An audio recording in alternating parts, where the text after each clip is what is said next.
지역학, 지역지구화의 현황과 발전 진로. 그다음에 세 번째, 마을공학은 무엇을 하고자 함인가? 마을공학의 유기적 시스템 구성과 사회상 해서 마을공학의 개념과 세 차원의 범주. 그다음에 초록문명 생명사의 예비와 지역 자립 시스템 구축. 21세기 마을공화국의 사회상. 그다음에 이제 네 번째, 저출산과 지역 소멸 극복과 지속 가능한 마을공학 만들기 해서 문제 상황, 저출산 극복의 모범 사례 국가 프랑스, 지역 소멸과 저출산 극복을 위한 실험 사례, 지속 가능한 마을 만들기와 주민 주도 역할의 중요성, 이런 그 주제를 가지고 4, 50분 동안 여러분과 이야기를 해보겠습니다. 인류 정치 공동체의 역사를 뭐 이야기하자면 뭐 도서관 그 한 개 정도 얘기가 되겠죠. 그렇지만 간단하게 얘기하면 인간이 최초의 그 인간이 시종마을을 이루면서 살았는데 아주 원시적인 마을공화국 형태를 가졌다고 볼 수 있습니다. 근데 그런 그 시종마을 공화국이 부족 국가로 발전을 하고 부족 국가는 부족 연맹 국가로 더 발전을 하죠. 그러면서 이제 그 농촌 지역에 있는 부족 국가와 또 도시를 중심으로 만드는 이루어지는 이제 소형 도시 국가가 형성 발전되죠. 우리가 흔히 아는 아테네 같은 경우는 이제 그 소형 도시 국가에 속하죠. 근데 그런 부분들이 점차 발전하면서 이제 중대형 국가로 발전을 합니다. 이 중대형 국가는 더 나아가서 제국으로 발전하죠.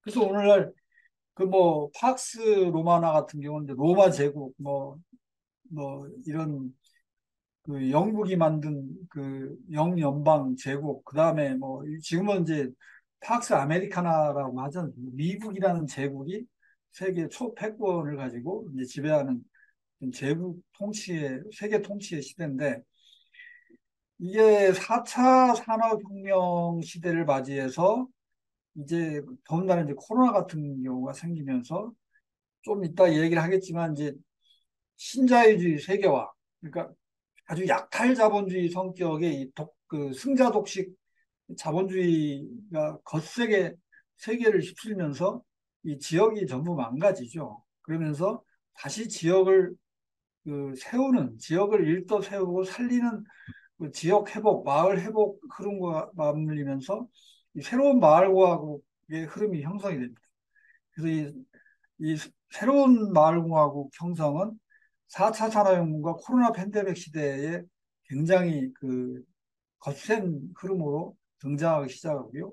도시에서는 주로 15분 거리 생활권 시대를 열게 됩니다. 이런 이제 흐름을 볼 때 한국에서는 이제 그 정치 공동체가 어떤 방식으로 그 이루어지느냐. 물론 정치 공동체가 국가 공동체는 이제 큰 그 중앙 집권 체제 국가 단위로 정치 공동체가 이루어지기도 하지만 가장 그 직접 민주주의가 관철이 될 수 있는 그런 그 정치 공동체는 읍면동 단위로 볼 수 있는데, 이 읍면동 단위에서 이 주민자치 역사를 보면요. 물론 그 소위 고조선 시대에는 이제 그 소도를 중심으로 그 어떤 주민자치 역사가 있었다. 이제 이런 얘기들이 되긴 했는데, 적어도 이제 주민자치라고 얘기할 때는 이제 조선시대의 향촌자치를 예를 들 수가 있어요. 그래서 조선시대 향촌자치는 대개 한 5개의 기관을 중심으로 하나의 마을공화국 시스템을 이뤘다고 볼 수가 있죠. 향약은 마을 헌장, 헌법, 그다음에 향에는 이제 마을 의회를 뜻하고요. 유향소는 마을 정부, 사창은 마을 기금, 서원은 이제 마을 대학과 이렇게 비교를 해볼 수가 있겠죠. 근데 이런 조선시대의 향촌자치가 현대적인 의미로 이제 주민자치로 나타난 게 이제 재헌의회 직후에 그 일공화국 때 읍면동 단위에서 읍면동장 선출제를 실행합니다. 그러면서 마을 자치정부를 구성하는 했던 적이 있죠. 한 1년간 정도 운영을 합니다. 근데 이승만 대통령이 이제 독재를 하려다 보니까 이 읍면동 단위의 그 주민자치를 없애, 그러니까 없애게 되죠. 왜 그러냐면 정치 공동체의 가장 기초적인 게 읍면농단이랍니다. 그래서 읍면농단위에서 가장 기초적인 정치 공동체가 형성된다고 그래요. 그래서 읍면동단위에서 풀뿌리 민주주의가 정착이 되면은 그 민주주의가 강한 민주주의가 된다고 보통 얘기를 합니다. 그래서 읍면동단위의 주민자치를 없애버리면 아주 독재하기가 굉장히 쉬워진다고 합니다. 그래서 이승만 대통령이 그 주민자치를 없애버렸죠. 그리고 나서 이제 4.19 혁명 후에 다시 읍면동 그 선출제가 다시 부활하면서 마을자치정부가 또 한 1년간 유지가 운영이 됩니다. 그랬다가 그 5.16 군사 쿠데타가 일어나가지고 박정희 대통령이 박정희가 또 마을자치정부를 짓밟아버리죠. 그러면서 그 한국 주민자치가 그때 어, 중지가 되는 거죠, 중지. 그랬다가 이제 군사 정부가 이제 군사 독재가 이제 없어지고 나서 1987년 6월 시민대혁명이 생기면서 그 이후에 이제 민간 정부가 생기면서 이제 주민자치위원회 작동이 되죠. 근데 주민자치위원회는 일종의 읍면동장의 자문기관입니다. 일종의 읍면동장이 관치의 보조기관이지 그것 자체가 주민자치라고 볼 수는 없습니다. 그렇지만 그 명칭은 주민자치위원회라고 해가지고 주민들의 의견을 수렴하는 그런 정도는 되죠. 그랬다가 이제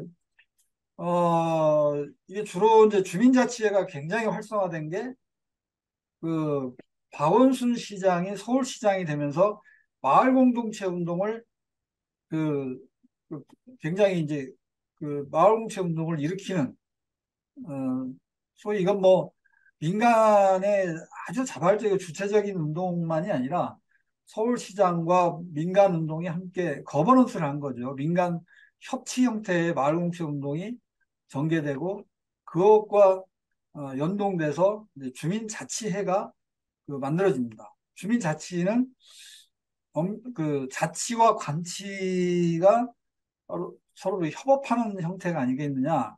근데 이건 역시 완전한 의미의 주민자치라고 볼 수는 없습니다. 여전히 이건 이제 관치가 주도하는 그 협치 시스템이라고 볼 수 있죠. 여러분 주민자치에 대해서는 잘 알지 않습니까? 주민자치위원회는 그냥 읍면동장의 그 보조기관, 자문기관으로서 보조기관일 뿐이고 지금 주민자치에는 그래도 상당히 진보를 했어요. 뭐냐면 주민자치대학을 만들어서 주민자치대학 출신들을 중에 추첨을 통해서 선발된 사람을 한 50명 정도가 주민자치회를 구성해서 분과위원회를 두고 분과위원회는 이제 그 주민자치위원 아닌 사람도 마을 읍면동에 해당되는 사람은 다 참여를 할 수 있죠.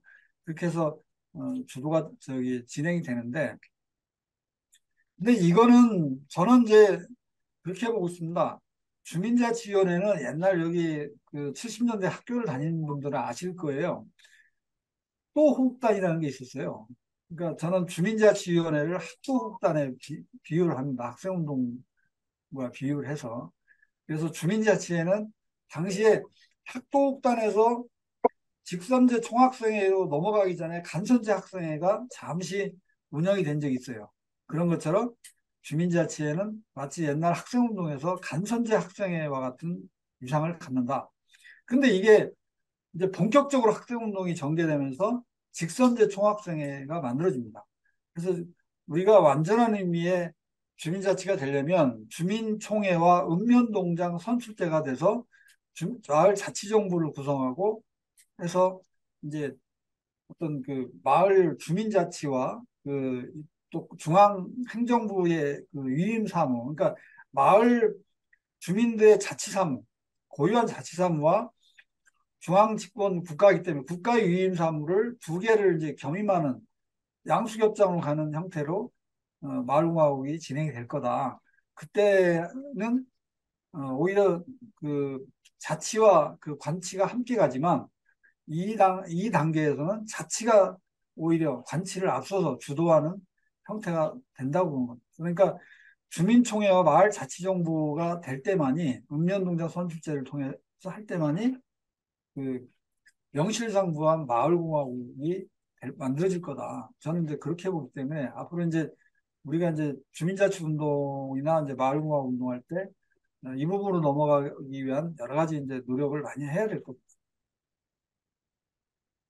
그러면 세계 주민자치 마을공화국 현황을 보면 뭐 여러분 잘 아시다시피 마을공화국 소위 말하는 그 뭐 꼬뮌의 모범국가이고 꼬뮌과 지방정부인 칸톤과 연방중앙정부의 삼중 체제로 된 그 스위스가 가장 그 주민자치를 가장 잘하는 모범국가로 그 알려지고 있고 현 세대의 가장 그 선진적인 그 정치를 한다고 볼 수가 있습니다. 그러니까 프랑스 역시 아주 전통적인 중앙집권 국가였어요. 그런데 1998년인가부터 헌법을 개정해가지고 소위 꼬면 중심의 자치분권 체제와 중앙집권 체제를 투 트랙으로 이렇게 만들어갑니다. 그러면서 중앙집권 체제와 자치분권 체제를 그 양수협장으로 투 트랙으로 이제 프랑스의 정부 운영 형태를 전면적으로 바꾸죠. 그러면서 여기서 요새 저출산이 심각한 문제인데 그 25년 전에 프랑스가 저출산으로 엄청 골머리를 앓았어요. 세계 최고의 저출산 국가였는데 지금 20년 만에 그 저출산 극복 모범국가가 됐는데 저출산 극복의 한 형태로 자치분권을 추진합니다. 그 왜냐하면 자치분권이 돼야 아이 기르기 좋은 동네 만들기가 가능해지는 거예요. 그다음에 아이 육아 환경을 전폭적으로 지원하고 육아와 노인 돌봄이 함께 가는 그 읍면동 그 체제, 꼬민 체제를 만들려다 보니까 자치분권 체제로 이제 넘어가게 되는 거죠. 그때쯤에서 자치분권 체제와 중앙집권 체제가 융합 형태로 프랑스는 그 정부 운영을 하게 됩니다. 뭐 미국은 그 초기 그 미국이 건국될 때는 소위 타운 리퍼블릭, 타운을 중심으로 마을 민주주의를 중심으로 미국이 건국이 됐는데 이 미국이 어떻게 된 게 헌법을 잘못 만들어가지고 대의민주주의 중심 체제로 완전히 가는 바람에 지금 오늘날 그 토크빌이 극찬했던 미국의 그 풀뿌리 민주주의, 강한 풀뿌리 민주주의 기반의 어떤 미 연방 공화국은 상당히 지금 그 굉장히 그 쇠퇴해진 거예요. 쇠퇴해져 가지고 트럼프 같은 극우 포퓰리즘이 이제 나타나고 이런 되면서 미국의 민주주의가 지금 개판이 돼버리고 있다고 많은 사람들이 얘기를 하죠. 그래서 미국이 다시 살아가려면 새로운 강한 풀뿌리 민주주의가 다시 되살아나지 않으면 미국 민주주의에 희망이 없다. 그런 얘기 하는 사람들이 많아요. 근데 하여튼 한국은 읍면동장 직선제 미실시로 인해서 마을과 그 타운 리퍼블릭이 기초단체로 되어 있지 않은 상황입니다. 이런 상황에서 저출산과 지역 소멸 극복을 위해서라도 한국이 빨리 마을공화국 체제로 가야 하는 게 저는 시급하다고 봅니다. 특별히 이제 프랑스가 25년 전에 세계 최고의 저출산 국가였는데 이제는 세계에서 가장 그 모범적인 저출산 극복 국가로 되는 그 과정을 좀 보면서 우리가 프랑스로부터 많이 배울 게 있다. 저는 그렇게 생각합니다. 현재 읍면동자 서울축제와 마을자치정부가 뭐 거의 없는 상태이기 때문에 그 한국의 뭐 마을공화국이라고 대표할 수 있는 데가 뭐 많지는 않아요. 하지만 그 현재 마을공화국이 완전한 모습을 보이려면 주민총회와 읍면농장 선출제가 돼서 마을자치정부를 구성해야만이 마을공화국의 권력이 완성이 되기 때문에 지금 마을공화국이라고 명실상부한 마을공화국이라고 볼 수는 없어요. 그렇지만 물론 스위스나 프랑스나 뭐 미국의 일부 주에서는 완전한 의미의 명실상부한 마을공화국을 운영하는 데가 많지만 한국은 충남 홍성군 홍동면하고 그 충북 옥천군 안남면 정도가 지금 마을 읍면동장 선출제만 되면 바로 명실상부한 마을공화국의 체제로 갈 수 있는 그 유기적 구성도가 굉장히 높은 형태로 형성돼 있다. 저는 그렇게 보고 있습니다.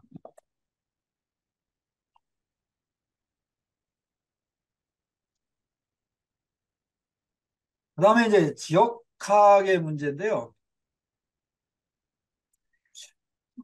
제가 시간을 지금 벌써 20분이 지났습니다. 그래서 지역학에 관한 문제를 이거 이론적인 문제를 다 얘기하다 보면 시간이 너무 가요. 그래서 일단은 간략하게 한마디로 요약을 할게요.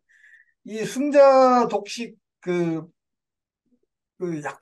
약탈적 자본주의와 승자 독식의 자본주의화 되면서 이걸 보통 신자유주의 세계화라고 얘기하는데 이렇게 돼버리면서 전 세계의 다국적 기업들이 그 옛날에는 뭐 자기 영역만 해먹었는데 이제는 지역까지 그냥 싹 훑어먹는 구조로 자본주의가 진행이 되다 보니까 그다음에 어떤 그 공동체 경제나 국가 경제 이런 조차도 시장이 그 완전 신자유주의 시장이 막 이렇게 침탈을 해들어가면서 지역이 지역 공동체가 해체된지 지역 공동체가 해체된다는 얘기는 지역 순환 경제가 해체된다는 얘기랑 똑같습니다. 그러니까 자본주의 악마의 맷돌이라 하는 자본주의가 지역 공동체까지 다 해체하면서 지역 경제를 다 이제 쇠퇴화 사막화 시켜버린 거죠. 그런데 그런 상황에서 지금 그 기후위기가 이제 엄청난 그 위기로 발생하지 않았습니까? 그런 신자유주의 세계화로 인해서 불평등의 위기가 오고 이 불평등의 위기는 지역 소멸 위기로 나타났고. 근데 그렇게 되면은 오늘날 기후 위기의 기후 위기로 나타나는 재난의 현장은 구체적인 지역입니다. 그다음에 불평등 문제로 인해서 지역 순환 경제가 완전히 사막화되는 것도 지역에서 나타날 거고, 그다음에 이거는 지역 공동체 해체 위기로 나타나면서 결국 모순이 그 드러나는 현장이자 모순의 피해를 당하는 게 이제 지역이라는 거예요.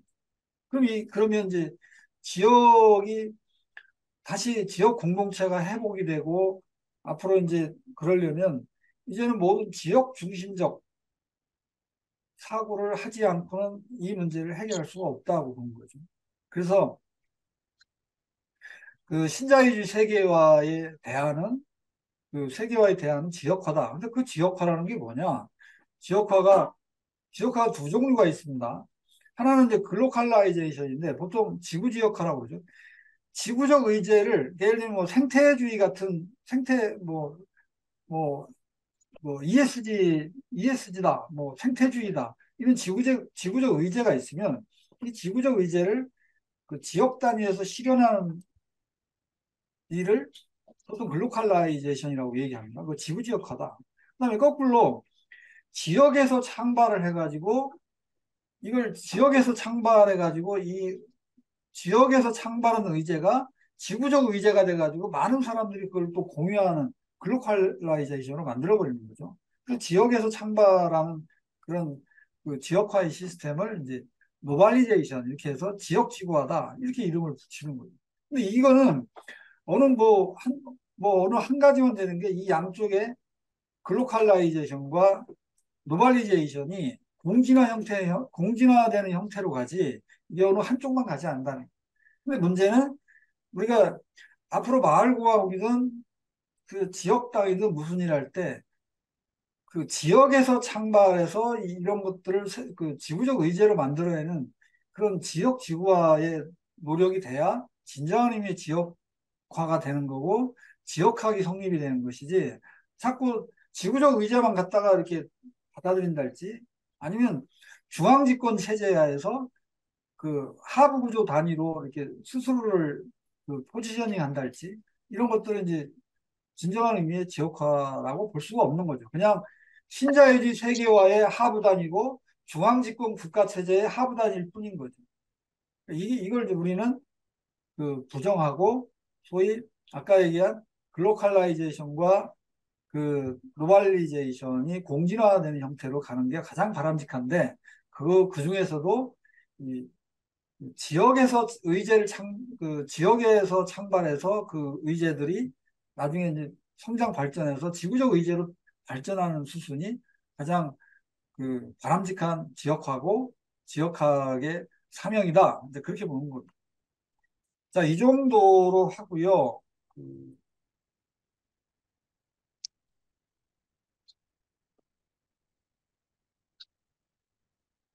설명은 아까 이 정도로 끝내버리고요. 그러면 지역학의 현황과 발전 진로는 어떻게 됐냐?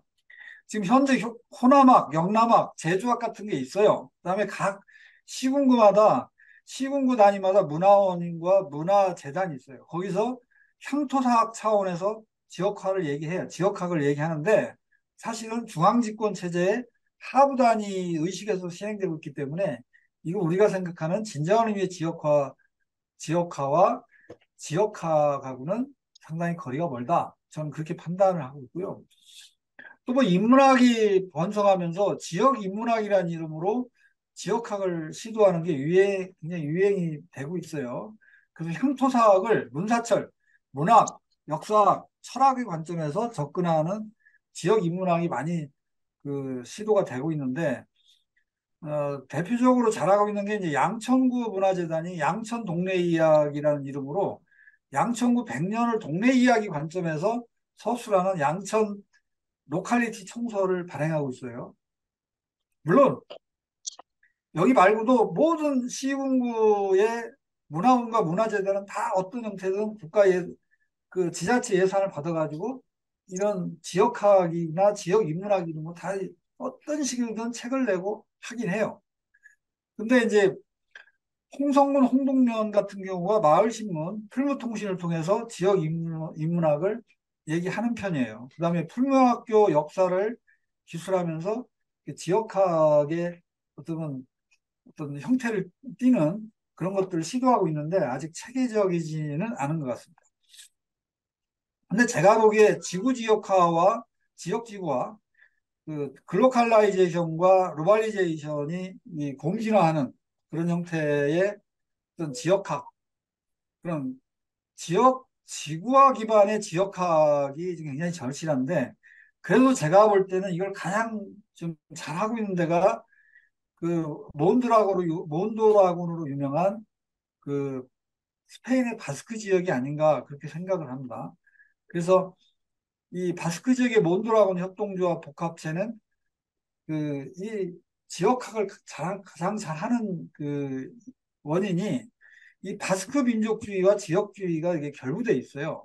그다음에 사회부주 연대 공동체주의라는 협동조합을 중심으로 한 이 사회부주 연대 공동체주의와 이 바스크 민족주의, 지역주의가 이렇게 굉장히 단단하게 이제 결합되어 있기 때문에 그 굉장히 이제 뭐 이렇게 글로벌리제이션 입장의 그런 관점에서의 그 지역학을 가장 잘 하고 있다고 저는 이제 판단을 하고 있는데 특별히 뭐 바스크 지역이나 몬드라곤이 뭐 지역학을 정립하고 그런 제가 문서는 아직 보지 못했어요. 번역이 안 돼서 그런지 모르지만 몬드라곤 대학이나 이런 걸 통해서 그걸 상당히 실천적으로 잘하고 있다. 그렇게 판단을 하고 있습니다. 그래서 그 우리가 어떤 지역화와 진정한 의미의 지역화와 지역학을 이야기할 때 몬드라곤이 있는 바스크 지역을 잘 유심히 살펴볼 필요가 있지 않나 그렇게 생각을 하고요. 한국에서 지금 신자유주의 세계화와 싸우면서 그걸 극복하면서 지역 소멸을 극복하면서 지역 공동체를 다시 일떠 세우는 그런 지역학의 담지자는 결국 이제 앞으로 마을대학이나 지역당이 이걸 해야지 지금 있는 뭐 그 시군구 단위 문화원이나 문화재단에서 하는 뭐 그런 수준의 중앙집권 체제의 하부 단위 수준에서 이렇게 운영되는 그런 지역학은 별로 의미가 없다. 뭐 그게 의미가 없는 건 아닌데 그 우리가 장래 지향해야 될 지역학의 모습은 아니다라고 봅니다. 그래서 우리가 마을대학이나 지역당이 중심이 돼서 그런 그 진정한 의미의 지역학을 정립하는 그런 노력을 해야 되지 않나 이런 생각을 갖고 있습니다.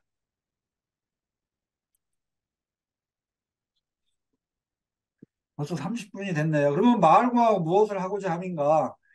마을공화국의 개념을 하면 마을공화국의 개념은 여기 써 있는 것 같이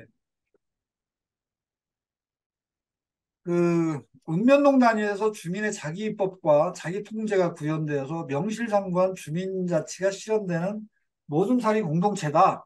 즉 읍면동 주민이 스스로 마을 헌법을 제정하고 그 마을 헌법에 근거해서 마을 정부를 수립하고 마을 기금을 조성하고 마을 대학을 설립해서 마을 구역 내 다양한 그런 부문과 기능의 유기적 구성도를 높이면서 스스로 자기 통치하는 모둠살이 공동체다.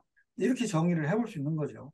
근데 마을공화국은 되게 이제 한국에서 이 마을공화국이라고 얘기하면 이 빨갱이 새끼들 뭐 이런 식의 이제 그 바라보는 사람들이 있단 말이에요. 왜 그러냐면 지금 친구라는 말 나 어렸을 때만 해도 동무라고 했지 친구라고 하지 않았어요. 근데 어느새 동무라고 하면 이게 스스로 자기 검열을 하면서 동무라는 말을 일체 쓰지 않았습니다. 쓰지 않지요. 그건 이제 북한이 동무라는 말을 쓰기 때문에 안 쓰게 되는 거예요. 우리도 민주공화국이라는 말을 쓰지만 조선인민민주주의, 그 조선민주주의 인민공화국을 그 북한이 늘 하면서 우리 공화국은 계속 얘기하니까 이 공화국 얘기하면 빨갱이 새끼들 뭐 이런 식으로 이제 상대방한테 주운 글씨를 이제 붙이는 거죠. 그러다 보니까 그 마을공화국이란 말을 잘 뭐 이렇게 쓰는 걸 이렇게 좀 뭐 자기 검열하고 뭐 이런 사태까지 이제 벌어지는데 정확히 말하면 이제 마을공화국은 뭐 영어는 타운 리퍼블릭이라고도 하고요. 베이직 리퍼블릭이라고도 하고 엘리먼터리 그 리퍼블릭이라고 말을 쓰고 여러 가지로 말을 쓰는 거죠. 그래서 마을공화국을 제가 보는 관점에는 세 차원이 있는데 첫 번째는 이제 휴먼웨어 부분하고 소프트웨어하고 하드웨어다. 그러니까 자율주의와 직접민주주의 그리고 생명지역주의를 견지한 시민적 덕성을 가진 주민들이 후회적 관계망을 형성하는 그런 그 공동체, 그런 휴먼웨어 차원이 있고요. 마을자치정부, 마을기관, 마을대학원 이런 제도와 시스템으로서의 소프트웨어가 있는 거죠. 그다음에 마을의 자연자원, 공간자원, 역사자원 기반의 그 마을 기업 이런 것 같은 하드웨어가 있다는 이 세 차원의 휴머웨어와 소프트웨어와 하드웨어 세 차원의 범주를 세 차원의 총체가 마을공화국으로 불러줘야지.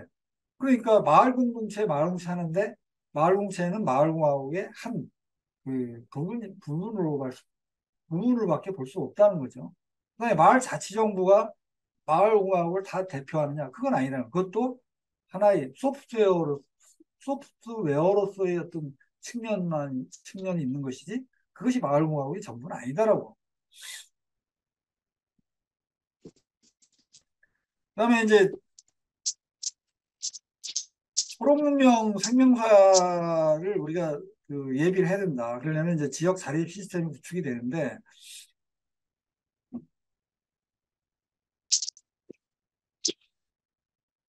제레미 이제 리프킨이 그 최근에 회복력 시대인가라는 책에서 이 지구의 재야생화를 굉장히 주장하죠. 그러니까 지구가 산업화 근대화 됐는데 이걸 다시 야생으로 바꾸는 재야생화 작업을 해야만이 이 기후위기를 극복할 수 있다. 이런 내용이에요. 근데 저는 이제 지구의 재야생화를 내용으로 하는 이제 초록문명 생명사회. 이건 이제 우리가 이제 네오 이걸 수렵 채취 농업 문명 사회로 저는 봐요. 초문명 생명사회를 우리가 이제 비주얼로 본다면 첨단 기술과 수렵 채취 문명이 결합하는 그러니까 첨단 기술과 문화예술과 그 예전에 이제 그 이런 이제 자연 순환 농업이나 이런 그 수렵 채취농업 이런 것들이 융합한 형태로 한번 상상해 볼 수 있지 않냐.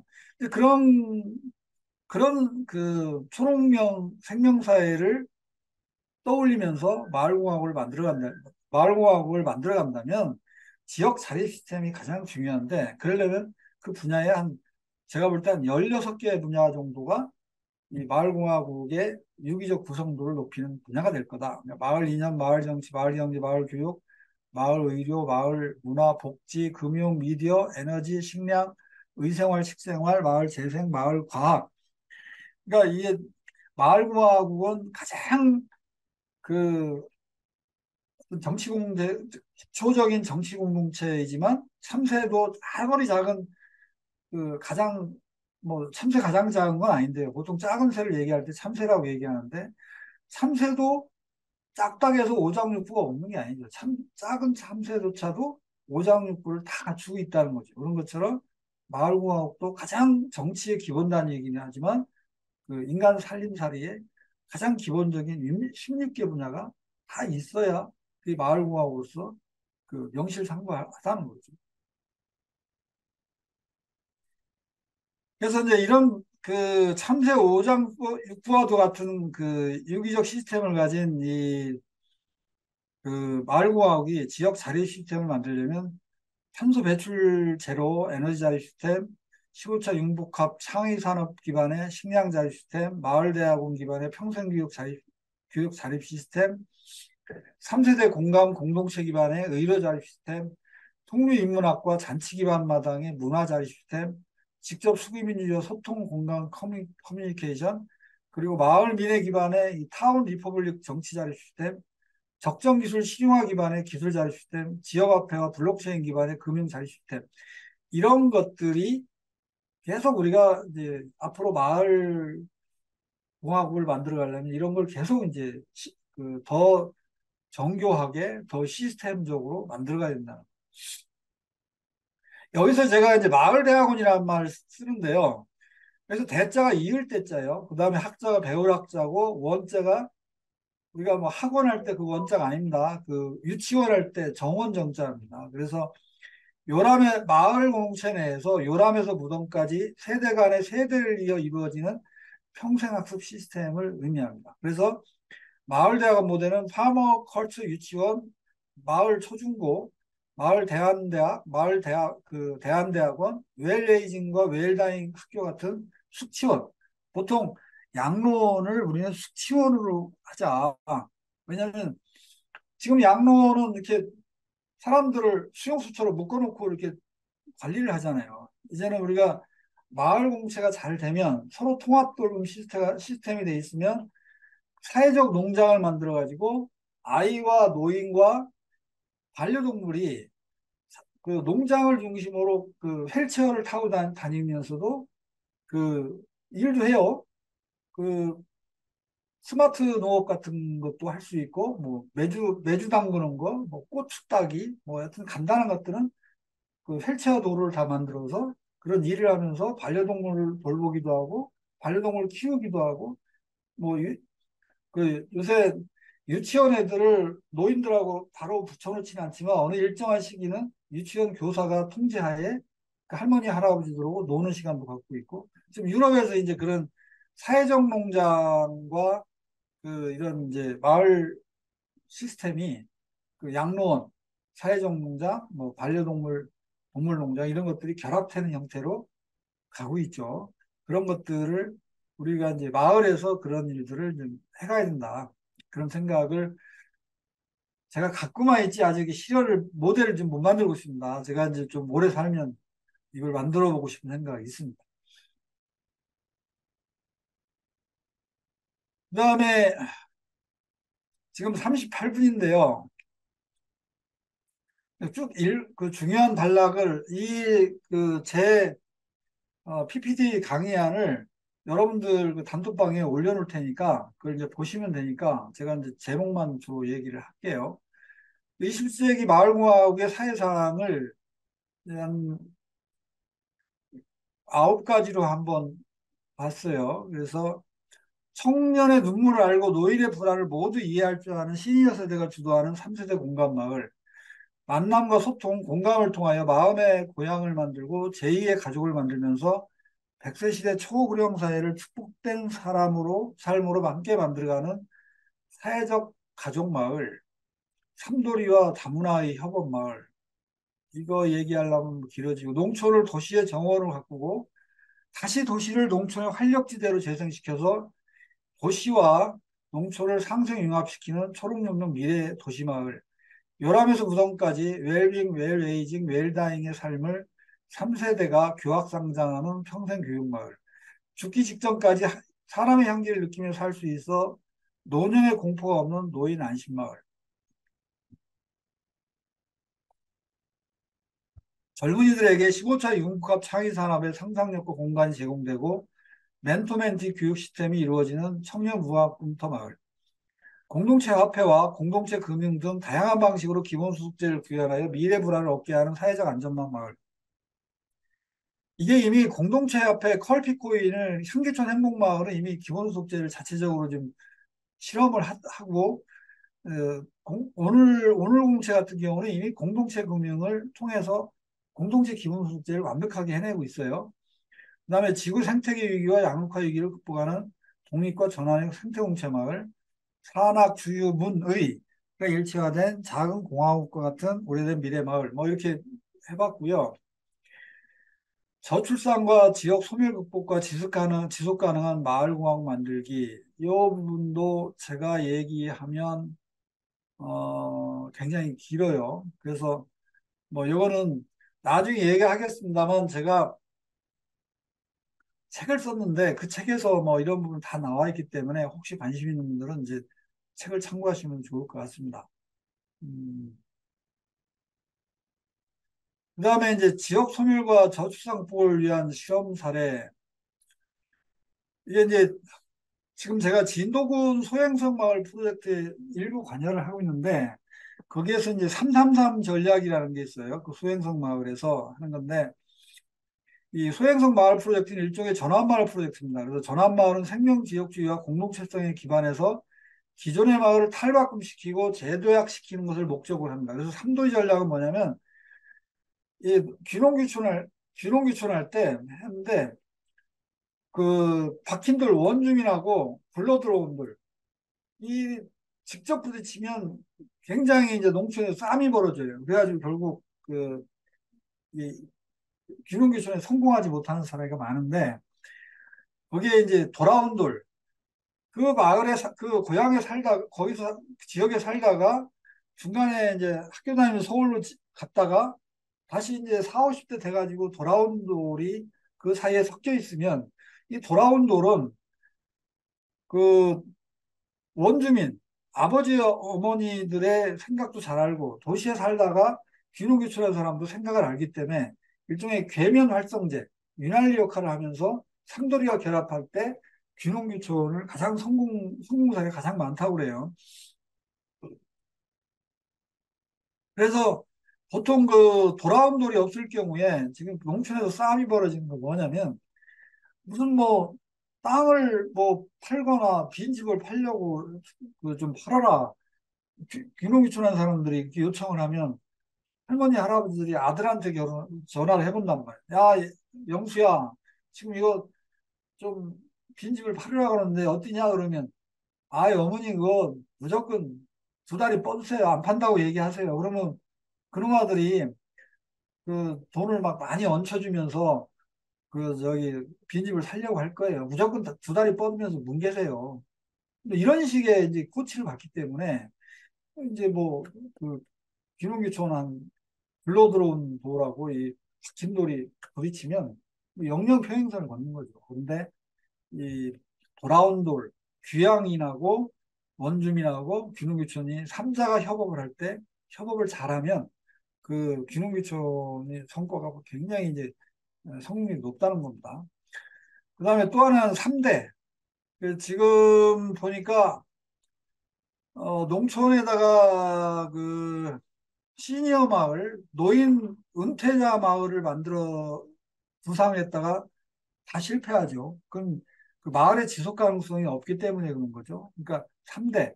그러니까 그 아버지, 손자, 할아버지 세대가 3대가 함께 살아야만이 그 마을이 지속 가능하다는 거죠. 함축은 그 제가 여기 책에서 많이 썼습니다만 이제 15초 융복합 창의 산업의 비즈니스 모델은 지금까지 농촌에서 6차 산업이 많이 얘기를 하는데 6차 산업은 1차, 2차, 3차를 더하기 하면 6이 나와요. 그래서 농촌에서 6차 산업을 해야 된다고 얘기해서 6차 산업 가지고 거의 20년을 지금 한국 그 농민부가 계속 6차 산업을 떠드는데 저는 이제 지금 그 4차 산업혁명 시대에는 6차 산업 가지고 안 된다. 농산어촌하고 대도시와 해외가 3축을 형성하면서 3축으로서의 비즈니스 모델을 만들어줘야 어, 젊은 애들이 농촌에 오지 농촌에만 처박혀 살아라.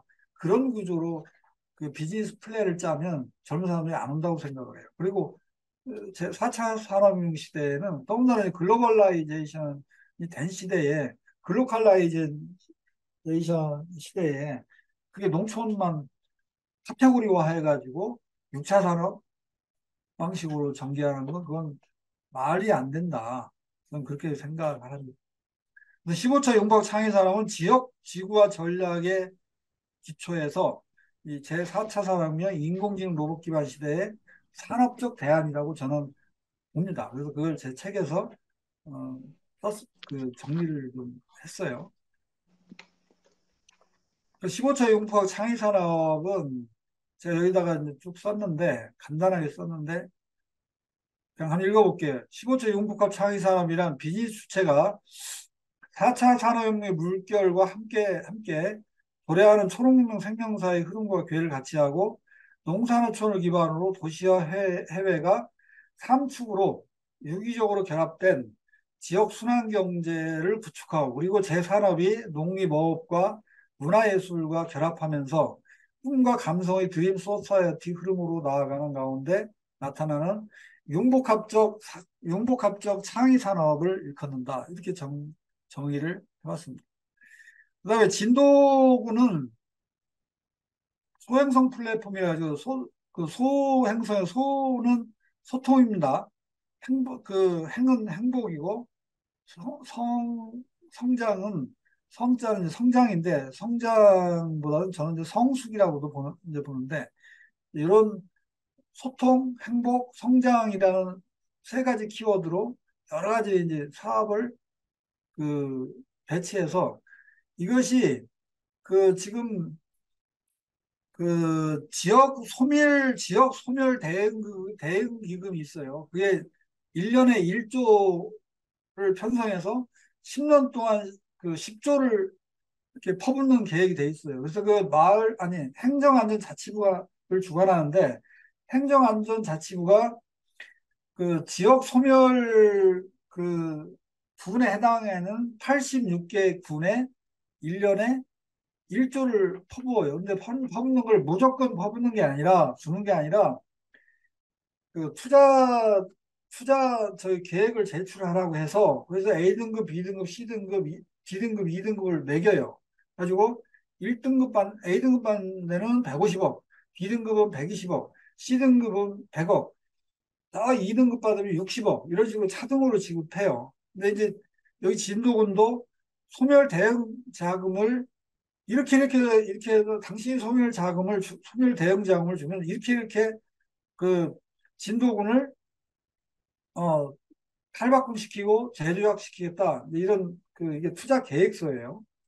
그래서 저는 이제 여기다가 그 진도군의 260개 마을을 그, 그 전환 마을로 바꾸고 그 다음에 이런 그 11개 읍면동을 지금 9개 읍면동을 마을공학 시스템으로 바꾸는 그 플랜을 지금 짰어요. 그 플랜에 따라서 지금 만약에 이제 뭐 A등급을 받을지 B등급을 받을지 C등급을 받을지 모르겠어요. 어떤 등급을 받든 간에 그 돈이 받게 되면 이제 이 프로젝트를 이 플랜 방식으로 전개를 하겠다는 거죠. 이거는 민간 협업 방식으로 가는 건데 그 진도 군이 무조건 하지 않고 거기 진도 그 이런 뭐 소행성 그 플랫폼 추진위원회가 민간으로 구성돼 있어요. 그래서 그 자금을 이렇게 그 제공하는 주체는 진도군이고 민간이 그걸 해요. 그래서 진도군과 민간이 협업하는 방식으로 이 프로젝트를 추진하고 있습니다. 혹시 여러분들 중에서 해당 군이 그 소멸군에 해당되는 사람들은 그 군을 좀 꼬시든가 압박을 해서 이런 자금을 받아서 이런 이제 전환마을 프로젝트나 전환마을공학 프로젝트를 해볼 수 있다고 생각을 합니다. 50분인데요. 1분만 쓰겠습니다. 그래서 이 지속가능 마을공학 만들기가 주민 주도 역할의 중요성. 그래서 이제는 장학재단이 필요한 게 아니라 마을 장업재단이 필요하다고 생각합니다. 그래서 진도군도 장학재단을 말을 바꿔서 진도 장업재단으로 바꾸자고 지금 제안을 해놨어요. 그래서 학생들을 장학재단에서 다 서울에 있는 스카이대학 보내면 학교를 떠나게 만드는, 진도군을 떠나게 만드는데 장업재단을 만들어서 학교를 가서도 다시 진도에 되돌아와서 진도를 베이스 캠프로 해가지고 진도를 베이스 캠프로 해서 진도와 대도시와 해외를 삼축으로 비즈니스 모델을 만들어주고 그들이 그 진도에 살든 대도시에 살든 뭐 해외에 살든 그 진도를 베이스 캠프로 해서 사업을 할 수 있도록 시스템을 만들어줘라. 그러려면 장업재단이 필요하다. 그래서 이 청년들의 마을 창업 기금 지원과 컨설팅을 하는 게 중요하다. 이걸 추진하고 있고요. 마을대학은 단순히 지금 현재 마을대학이 지금은 이제 초보적으로 시작되지만 이을 때 그 배우락 원, 그 뜰원을 쓰는 마을대학이라는 평생교육 시스템으로 마을대학이 가야 된다. 그래서 마을 풍물밴드, 사시사철 절기와 마을 대수사에 따른 마을잔치를 해나가야지 요새 그 결국 사람들이 이제 재미있어야 그 마을에 모여 살려고 하지 재미없으면 마을에 살 이유가 하나도 없죠. 도시 아파트에 살면 되죠.